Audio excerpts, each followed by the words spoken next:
Drugs కేసులో hero నవదీప్తో SIT second half sitting కొనసాగుతోంది.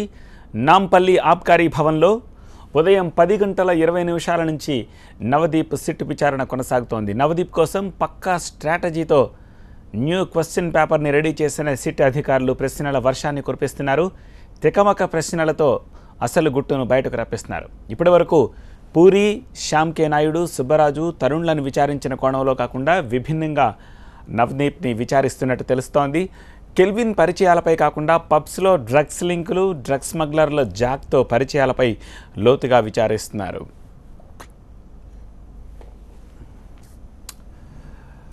సిట్ కార్యాలయం నుంచి మా ప్రతినిధి రోహిత్ తాజా సమాచారం అందించేందుకు లైవ్లో మనకు అందుబాటులో ఉన్నారు. రోహిత్, విచారణ ఇంకా ఎంతసేపు కొనసాగే అవకాశం కనిపిస్తోంది? ఏదైనా క్లూ దొరుకుతుందా?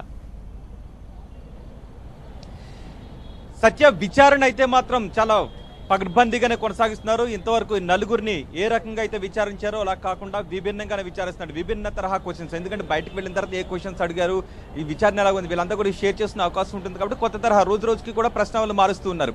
4 రోజుల విచారణ అనంతరం ఒక చిన్న బ్రేక్ తీసుకుని నిన్న ఆదివారం, ఈరోజు సోమవారం మళ్ళీ విచారణను ప్రారంభించారు. నవదీప్ని ఉదయం 10 గంటల నుంచి అధికారులు విచారిస్తూనే ఉన్నారు. ఇప్పటికీ 6 గంటలు గడిచాయి. అయితే కేవలం కెల్విన్తో సంబంధాల గురించే కాకుండా ఇతర డ్రగ్ డీలర్స్తో ఎటువంటి సంబంధాలు ఉన్నాయి, ఇతర డ్రగ్ సప్లయర్స్తో ఎటువంటి సంబంధాలు ఉన్నాయి, పబ్లలో ఎటువంటి డ్రగ్స్ వాడుతుంటారు, ఎలా డ్రగ్స్ని తీసుకొస్తుంటారు, డ్రగ్స్ వాడుకుందారులు మిమ్మల్ని సంప్రదించాలంటే ఎలా సంప్రదిస్తారు, మీరు డ్రగ్ డీలర్స్ని ఎలా సంప్రదిస్తారు, ఇలా విభిన్న తరహా క్వశ్చన్స్ అడుగుతున్నట్టుగా తెలుస్తుంది. అయితే 5 రోజులు విచారణ గడిచేసరికి కొంత ఎదురుగాలి, ఒక రకంగా సిట్ అధికారులకు వ్యతిరేకంగా గలం విప్పేవారి సంఖ్య సినీ ఇండస్ట్రీ నుంచి కానీ, అటు ఇతర పరిశ్రమల నుంచి కానీ, ఇతర వ్యక్తుల దగ్గర నుంచి కానీ ఎదురవుతుందని చెప్పొచ్చు. ఎందుకంటే చార్మి 26వ తారీఖున విచారణకు హాజరు కావాల్సి ఉంది. ఈలోపు మొన్న చూసాం, రామ్ గోపాల్ వర్మ సిట్కి వ్యతిరేకంగా నోరు విప్పారు. తర్వాత కొంతమంది అడ్వకేట్స్ సిట్కి వ్యతిరేకంగా మాట్లాడారు. ఈ రోజు కూడా మనం చూస్తున్నాం, ఆ నారాయణమూర్తి మాట్లాడారు. చార్మి కూడా తన అడ్వకేట్ ద్వారా హైకోర్టులో ఒక పిటిషన్ ని వేయించారు. ఆర్టికల్ 20 సబ్ క్లాస్ 3 ప్రకారం ఏ వ్యక్తిని కూడా తనకు తాను వ్యతిరేకంగా సాక్ష్యం చెప్పమని ఒత్తిడి చేయకూడదు అని. అయితే బ్లడ్ శాంపిల్స్ తీసుకోవడం అనేది తనకు తానుగా వ్యతిరేకంగా సాక్ష్యం చెప్పమనే కిందకు వస్తుందా రాదా, వీటిని ఏ విధంగా చూడాలి? చాలాసార్లు హ్యాండ్ రైటింగ్ తీసుకోవడం కానీ, లేదంటే వాయిస్ టెస్ట్ తీసుకోవడం కానీ, బ్లడ్ శాంపిల్స్ తీసుకోవడం, వీటిని ఎలా చూడాలి అనే దానిపైన చాలా హైకోర్టులు చాలా జడ్జిమెంట్లు ఇచ్చాయి. అత్యున్నత న్యాయస్థానం సుప్రీంకోర్టు కూడా చాలా జడ్జిమెంట్లు ఇచ్చింది. ఈ నేపథ్యంలో వీటన్నిటిని పరిగణలోకి తీసుకుని రేపు హైకోర్టు ఎటువంటి తీర్పు వెలువరిస్తుందనే విషయం చూడాల్సిందే. 26వ తారీఖున నేను విచారణకు హాజరవుతాను, కానీ విచారణాధికారులు వేధింపులకు పాల్పడుతున్నారన్న ఉద్దేశం వచ్చేలా చార్మి పిటిషన్ వేసింది.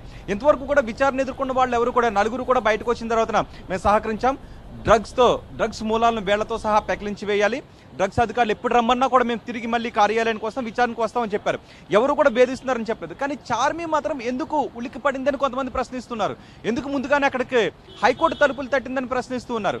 అంటే ఒకవేళ డ్రాగ్ చేయాలనుకుంటుందా, తను 26వ తారీఖున తన విచారణ ఎదుర్కోవడానికి రావాల్సి ఉంది కాబట్టి స్కిప్ చేయాలనుకుంటుందా, కొన్ని రోజులు గడిస్తే కనుక బాడీలోంచి కూడా కొన్ని శాంపిల్స్ సేకరించడం కష్టమవుతుందని చెప్తున్నారు. ఒకవేళ హైకోర్టు నుంచి ఒకవేళ Charmi blood samples, nail samples లేదా హెయిర్ శాంపిల్స్ ఇవ్వడానికి నిరాకరిస్తే సిట్ అధికారులు కోర్టు నుంచి ఆర్డర్ తెచ్చుకోవాల్సి ఉంటుంది. కోర్టు నుంచి ఆర్డర్ తెచ్చుకోవడానికి టైం పడుతుంది. వీటిని వెళ్ళిన తర్వాత FSL రిపోర్ట్ రావడానికి ఇవన్నీ చాలా టైం ప్రాసెసింగ్. కాబట్టి ఈ రకమైన గేమ్ ఆడుతుందని చాలా మంది అంటూ ఉన్నారు. సో ఏ విషయాలు అనేది మాత్రం వెలుగులోకి రావాల్సి ఉంటుంది. సో 26వ తారీఖున చార్మి విచారణాధికారుల ముందు ఏ విధంగా హాజరవుతారు అనేది ఆసక్తిని అయితే రేపుతుంది. ఈ నేపథ్యంలో మరికొద్ది సేపట్లో సిట్ బృందం కూడా ఇక్కడ ప్రెస్ మీట్ ని ఏర్పాటు చేయబోతున్నారు. ప్రెస్ మీట్ లో ఏ విషయాలు వెలుగులోకి ఏం మాట్లాడతారో అనేది కూడా చూడాలి. అంతేకాదు ఇప్పుడు కాజల్ అగర్వాల్ మేనేజర్ కూడా పోలీసులు ఈరోజు అదుపులోకి తీసుకున్నారు. సో సిట్ బృందం పక్కా ఆధారాలు ఉన్నాయి, ఎవరెవరు డ్రగ్స్ వాడుతూ ఉన్నారు, ఎలాంటి డ్రగ్స్ వాడుతున్నారు, ఏ డ్రగ్స్ డీలర్తో ఎవరెవరికి సంబంధాలు ఉన్నాయి అనే పక్కా ఆధారాలు ఉన్నాయి. మేము సినీ పరిశ్రమను టార్గెట్ చేయలేదు, వాళ్ళని సినీ పరిశ్రమకు సంబంధించిన వ్యక్తులుగా చూడకండి, కేవలం వ్యక్తులుగానే చూడండి. డ్రగ్స్ డీలర్స్తో సంబంధం ఉన్న వ్యక్తులుగా కానీ, లేదంటే మాదక ద్రవ్యాలతో సంబంధం ఉన్న వ్యక్తులుగా చూడండి.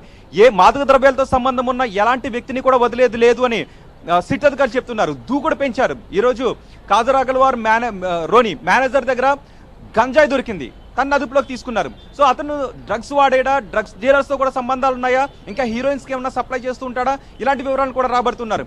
ఇప్పుడు మనం ఇంతకు ముందు చూసాం, సిటీలో ఉన్న 5 స్టార్ హోటల్స్ మేనేజర్స్ అందరినీ కూడా యాజమాన్యాన్ని సిట్ బృందం పిలిపించుకుంది. అక్కడికి వచ్చిన తర్వాత వాళ్ళందరికీ కూడా కొన్ని గైడ్ లైన్స్ ఇచ్చింది.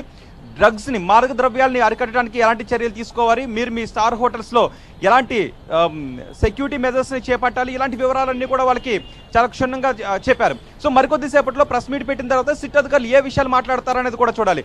అంతేకాదు నిజానికి విచారణను ఎదుర్కొంటున్న వ్యక్తికి కొన్ని రైట్స్ ఉంటాయి. వాళ్ళు విచారణ ఎదుర్కొనేటప్పుడు కొన్ని వాటికి సమాధానాలు చెప్పకుండా మౌనంగా ఉండే అవకాశం కూడా ఉంటుంది. వాళ్ళ దగ్గర నుంచి ఏదైనా శాంపిల్స్ తీసుకుంటే నిరాకరించే అవకాశం కూడా ఉంటుంది. ఇప్పుడు ఇలాంటి సందర్భాల్లోనే మనం చూస్తున్నాం, రోజు కూడా డ్రంక్ అండ్ డ్రైవ్ తనిఖీలు చేస్తుంటారు. అలాంటి సందర్భంలో బ్రీత్ అనలైజర్ తీసుకుంటుంటారు. అప్పుడు కూడా బ్రీత్ అనలైజర్ టెస్ట్కి నువ్వు ఇవ్వు అని అడుగుతుంటుంటారు. అది కూడా సెల్ఫ్ ఇన్క్రిమినేషన్ కిందకే వస్తుందా, అది కూడా ఒత్తిడి కిందకే వస్తుందా అని ప్రశ్నించే వాళ్ళు కూడా ఉన్నారు. సో ఈ నేపథ్యంలో హైకోర్టు బ్లడ్ శాంపిల్స్ తీసుకునే విషయంలో, చార్మి విషయంలో ఎటువంటి తీర్పును వెలువరిస్తుందా అనేది కూడా మనం వేచి చూడాల్సి ఉంటుంది. ఒకవేళ డ్రగ్స్తో సంబంధం లేని వ్యక్తులు అయితే నిర్భయంగా వచ్చి విచారణ ఎదుర్కొని బ్లడ్ శాంపిల్స్ ఇవ్వచ్చు కదా. మీరు డ్రగ్స్ తీసుకోని వ్యక్తి కనుక అయితే డ్రగ్ శాంపిల్స్ ఇస్తే మీరు కడిగిన ముత్యంలో బయటకు వస్తారు కదా అని ప్రశ్నించే వాళ్ళు కూడా ఉన్నారు. అందరూ చెప్తున్నారు డ్రగ్స్ని మూలాల్లోంచి తీసేయాలని, కానీ మా పరిశ్రమను ఎందుకు తీస్తున్నారు, మిగతా వాళ్ళు కదా అని. సో మా వాళ్ళు లేకపోతే వేరే పరిశ్రమ మిగతా వాళ్ళందరినీ రప్పించాలని మానేసి మొత్తం డ్రగ్స్ని మూలాలతో బయటకు తీసుకుని రండి, వచ్చే విధంగా అందరూ కూడా ప్రయత్నించండి అని చెప్తున్నారు. మరికొద్దిసేపు 5 గంటలకి సిట్ అధికారులు ప్రెస్ మీట్లు ఏం మాట్లాడతారో అనేది చూడాలి. మరోవైపు నవదీప్ విచారణ ఎంతసేపు కొనసాగుతుంది అనేది కూడా చూడాలి. రైట్.